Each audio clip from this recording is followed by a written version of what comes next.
오늘 본문에는 먼저 예루살렘 교회를 돕기 위한 연보, 그러니까 구제의 원칙이 제시됩니다. 이 연보라고 하는 것은 당시 고대 그리스 로마 사회의 호혜성 원칙과는 대조가 됩니다. 호혜성 원칙 하니까 조금 어려운 말로 들리는데요. 이 호혜성 원칙이라는 건 뭐냐면 이 그리스 로마 사회에서의 이 기부 문화는요, 자신의 사회적 지위를 과시하고, 그러니까 사회적 지위를 과시하려면 어떻게 해야 돼요? 많은 금액을 해야겠죠. 그러니까 이렇게 누군가에게 기부하는 건 많은 금액을 함으로써 자신의 사회적인 지위를 과시할 뿐만 아니라, 나아가서 내가 이렇게 기부한 만큼 상대방에게 뭔가 보답을 기대하는 거예요. 조금 요즘 사회로, 우리 한국 사회로 이야기를 하면, 우리가 예를 들면 결혼식이나 어떤 그 상대방에게 뭐 회갑이라든지 어떤 그 잔치 같은 게 있잖아요. 그때 우리가 빈손으로 가지 않고 어떻게 하죠? 축의금을 준비해 가잖아요. 근데 그 축의금을 준비해 갈 때 내 사회적 지위에 걸맞게 금액을 책정하고, 상대방에게 이렇게 딱 주는 것으로 끝나는 게 아니라 나중에 나에게 그런 일이 있으면 상대방도 내가 축의금을 한 액수만큼 이렇게 받을 것을 기대하잖아요. 그것과 유사합니다. 물론 여기서 하는 기부는 우리처럼 축의금 전달하는 건 아닙니다. 그런데 거기 내면에 깔려 있는 어떤 이런 문화가 비슷하다는 거예요. 그러니까 이 고린도 사회도 그리스 로마의 문화의 영향 아래에 있잖아요. 그러니까 고린도 교회 교인들도 그런 기부 문화에 익숙해져 있는 거예요. 그런데 지금 예루살렘 교회는 어떻습니까? 기근으로 인해서 성도들이 엄청난 공궁함에 처해 있는 상태입니다. 내가 그래서 그들에게 어떤 기부를 한들 그들로부터 뭔가 돌아올 것을 기대할 수 있습니까? 기대할 수가 없잖아요. 무엇보다도 그것은 결코 예수님의 정신이 아니라는 거예요. 그것은 결코 섬김의 정신이 아니라는 것입니다. 그래서 바울은 기부를 예루살렘 교회의 가난을 돕는 순수한 은혜로 정의하여서 이 고린도 교회 교인들 안에 스며들어 있는 이 그리스 로마의 기부 문화를 철저하게 경계했습니다. 그 1절을 보면 성도를 위하는 연보에 관하여는 내가 갈라디아 교회들에게 명한 것 같이 너희도 그렇게 하라. 이미 갈라디아 교회 교인들은 예루살렘 교회가 어려움에 처했다는 소식을 듣고 순수한 마음으로 그들에게 구제연금을 모아서 보냅니다. 너희들도 그렇게 해라라고 지금 권면하고 있는 거예요. 형제교회, 그것도 예루살렘 교회는 모든 교회들의 모교회입니다.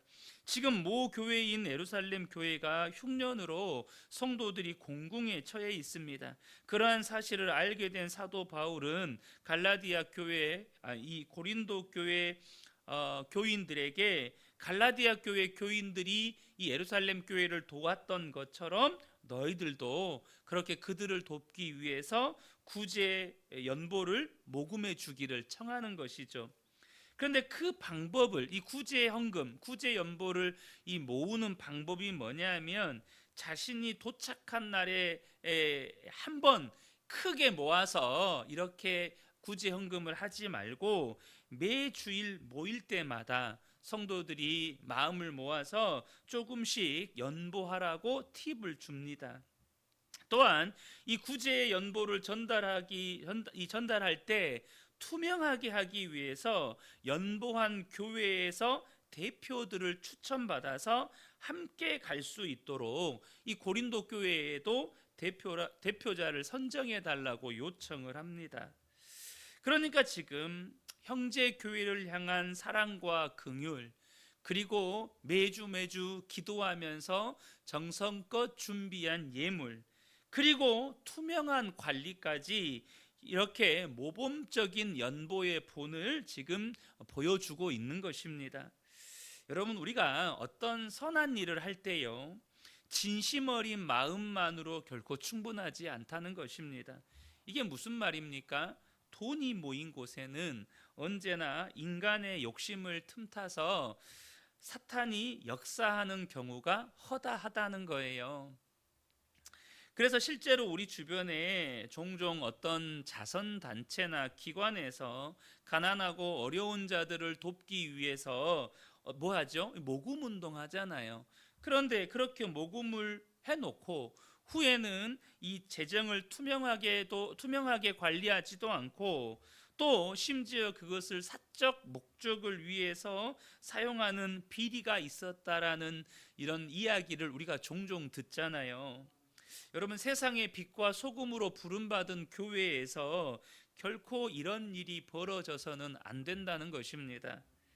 하나님께서 주신 마음을 쫓아서 선한 사업에 쓰여지도록 이렇게 드려진 예물이 구체적인 실천과 철저한 관리까지 동반될 때에 그 헌신은 빛을 발하게 되고, 또한 그 헌신의 열매들이 맺어지게 되고, 무엇보다 거기에 사탄이 개입하지 못하게 된다는 것입니다.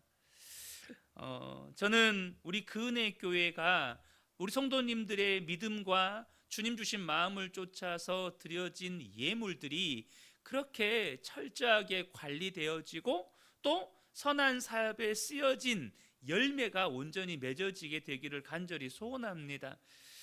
특별히 사도 바울은요, 이것뿐만 아니라 에베소에서 3년 사역을 마친 후에 고린도 교회를 방문할 계획을 피력을 합니다. 그런데 이 고린도 교회를 방문할 때 그냥 지나가면서 들르는 정도가 아니라 겨울을 함께 보내고 싶어 합니다. 그만큼 바울에게 있어서 고린도 교회는 애정이 많은 교회였고 중요한 교회였다는 것이죠. 6절과 7절을 보면 혹 너희와 함께 머물며 겨울을 지낼 듯도 하니 이는 너희가 나를 내가 갈 곳으로 보내어 주게 하려 함이라. 이제는 지나는 길에 너희 보기를 원하지 아니하노니, 잠깐 들렀다 가기를 원치 않는다는 거예요. 만일 주께서 허락하시면 얼마 동안 너희와 함께 머물기를 바람이라. 여러분, 지금 이 고린도 교회가 어떤 교회죠? 우리가 그동안 계속 나눴지만 정말 말도 많고 탈도 많은 교회잖아요. 그렇게 그 안에서 서로 팝을 나누어서 싸우고, 또 그 많은 은사가 도리어 교회 안에서 분란을 일으키고, 세상에서도 있지 않은 음란의 죄가 벌어지고, 또 이 세례 성찬의 자리가 가난하고 이 연약한 자들이 상처받고 수치당하는 자리로 만들어버리고, 교회 안에서 문제를 해결 못해서 세상 법정으로 가지고 나가서 거기에서 재판받으면서 네가 옳으니 내가 옳으니 멱살 잡고 또 싸우고 있고, 그러니까 말도 안 되는 교회라는 거죠. 그런데 여러분, 사도 바울이 교회를 향해서 어떻게 여기고 있습니까? 내가 너희 보기를 원한다. 너희와 함께 머물면서 주님의 사랑을 함께 나누고 너희가 든든한 교회로 세워져 가는 모습을 함께 보고 싶다. 사랑하는 성도 여러분, 저는 우리 모든 성도님들 안에 하나님이 세우신 치교회가 여러분 얼마나 귀하고 소중한지를 깨닫는 그런 주님의 마음이 부어지시기를 예수님의 이름으로 축복합니다. 여러분, 우리 그은혜교회라는 이름이 이제 곧 사라질 겁니다. 그리고 이제 은혜의 소망교회로 새롭게 시작이 되겠죠. 뭐 교회 이름이 사라지고 또 새로운 교회 이름이 세워지고 그게 뭐가 중요하냐? 물론 그럴 수 있습니다. 그러나 중요한 건 교회 이름이 사라지고 새로운 교회가 세워지고 이게 중요한 게 아니라 그 교회를 향한 주님의 마음이 어떠하느냐 하는 것입니다. 사도 바울은 말도 많고 탈도 많았던 이 고린도 교회를 주님의 마음으로 사랑했다라는 거예요. 그런데 오늘 본문에 보면 당장 출발할 수 없고 이렇게 편지로 대신하는 이유가 에베소의 사역 때문이라는 거죠. 이 에베소는 한때 맹수와 싸우는 것 같다라고 표현할 만큼 대적자가 많았던 지역입니다. 그런데 여러분, 에베소에서 무슨 일이 있습니까? 두란노 소원이 세워집니다. 그리고 그곳에서 사도 바울이 2년 넘게, 한 2년 6개월 정도 될 겁니다. 2년 넘게 그곳에서 복음을 전하고 하나님의 말씀을 가르칩니다. 그러니까 복음을 전할 수 있는 문이 활짝 열렸기에 지금 오순절까지 더 머물겠다고 지금 하는 거예요. 8절과 9절 보면 내가 오순절까지 에베소에 머물려 함은 내게 광대하고 유효한 문이 열렸으나 대적하는 자가 많음이라, 이렇게 말씀하죠. 여전히 대적하는 자가 많아요. 그런데 지금 에베소 지역에 무슨 일이 일어나요? 복음을 전할 수 있는 광대하고 유효한 문이 열렸다는 거예요. 에베소 지역에 있는 수많은 사람들에게 복음이 전해지고, 그래서 그곳에 복음의 문이 열렸다는 거예요. 저는 이 말씀을 들으면서 이 말씀을 이제 묵상하고 설교를 준비하면서 교회 합병을 두고 있는 상황에서 우리 성도님들과 더욱 함께 기도하기 원하는 것은 새롭게 시작될 은혜의 소망교회를 통해서 광대하고 유효한 복음의 문이 활짝 열려지게 되기를 우리가 함께 기도하기를 원하는 마음을 하나님께서 주시는 것 같아요. 여러분, 앞서 말씀드렸던 것처럼 사도 바울은 에베소에서 사역할 때 너무 대적자들이 많아서 맹수와 싸우는 것 같다라고 표현할 만큼 그곳에는 복음을 방해하는 세력들이 많았습니다. 아무리 복음을 전하려고 해도 대적하는 자들이 너무 많은 거예요. 그곳에 있는 디아스포라 유대인들을 비롯해서 이방인들이 얼마나 막 들고 일어서 가지고 제가 잠깐 이름이 생각이 안 나는데요. 아데미는 뭐 영원하다, 아데미는 위대하다 막 외치면서 이 우상을 만드는 자들이 막 소란을 일으키고 난리가 쳤던 도시가 에베소거든요.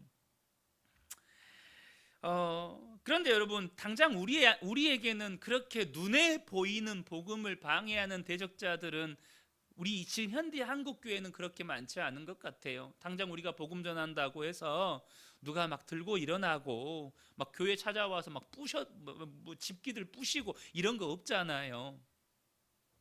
그러면 여러분, 지금 복음을 방해하는 세력은 어디에 있을까요?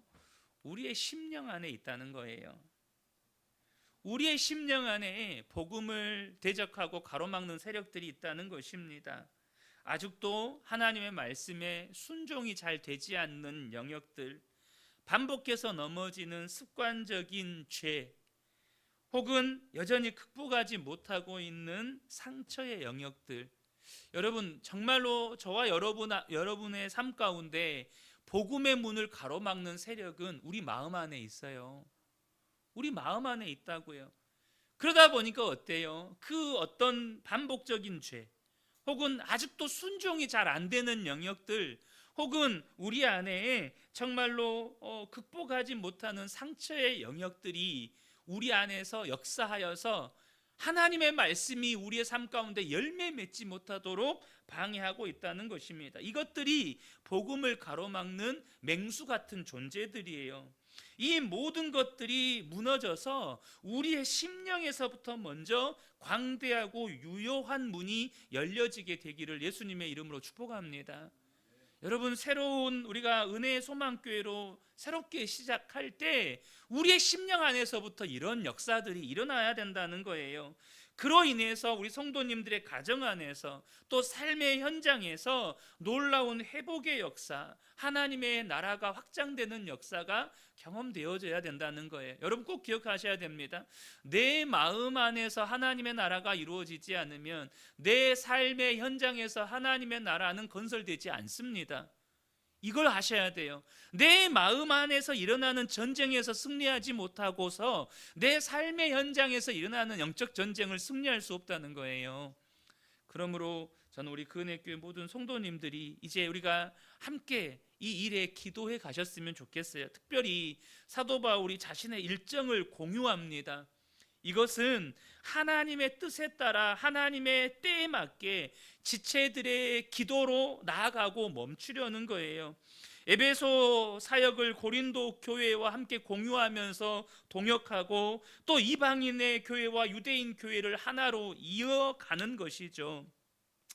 제가 조만간 이 교회 합병을 위한 기도 제목 제가 어제 오후에 막 다 작성을 했어요. 좀 더 수정하고 보완할 것이 수정하고 보완 작업을 거쳐서 조만간에 우리 교회 채팅방에 공유하고 그렇게 할 건데요. 여러분 매일 그 기도 제목 보시면서 이 합병을 위한 기도에 우리 모든 성도님들이 마음을 모아서 꼭 동참해 주시기를 부탁드립니다. 제가 돌아오는 주일에는 주보에다가 그 기도 제목을 종이로 뽑아서 드릴게요. 그래 이제 그 전에 제가 채팅방에 공유할 수 있으면 공유할 텐데, 우리가 함께 기도함으로 이 모든 일들을 하나님께서 이 모든 일을 주도하시고 이루어 가시도록 우리 성도님들이 마음을 모아서 동참해 주시면 감사하겠습니다. 이 은혜가 우리 모든 성도님들께 함께 하시기를 예수님의 이름으로 축복합니다.